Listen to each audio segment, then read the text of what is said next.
Hello folks, so today I'm going to talk about a quick trick on how to play sus chords. So the trick is to play a whole step below the chord you're playing. So let me show you that. So if say you're playing a C chord, like a C dominant, you'd play a sus on that.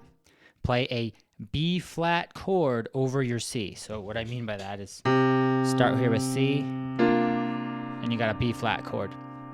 And you could stack kind of different arrangements of that.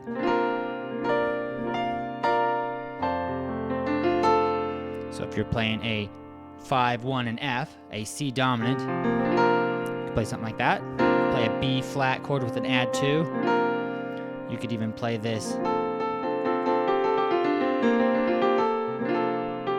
all of those notes. You can stack up a lot of those notes from B flat.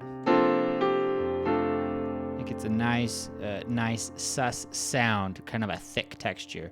So if you're playing something like Somewhere Over the Rainbow,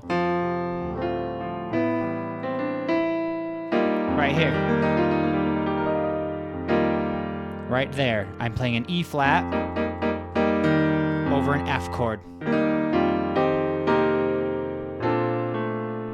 Right there. And then when we come back to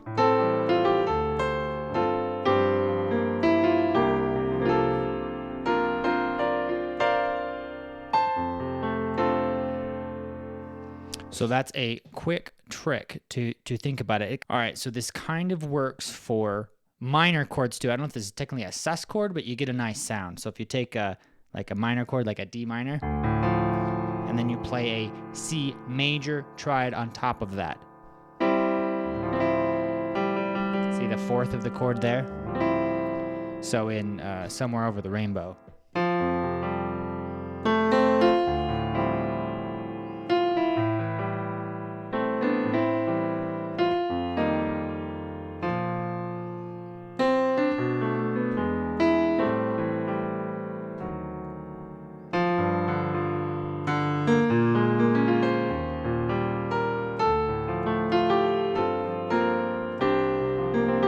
Lots of sus chords there.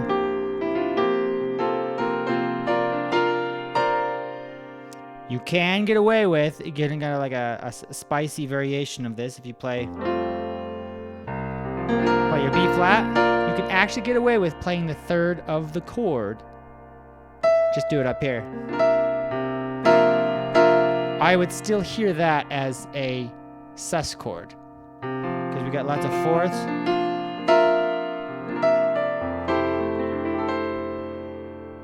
So anyway, there's a couple methods of playing sus chords. Play the whole step below the chord, and you got a pretty good sounding sus chord, and then you can play with it from there.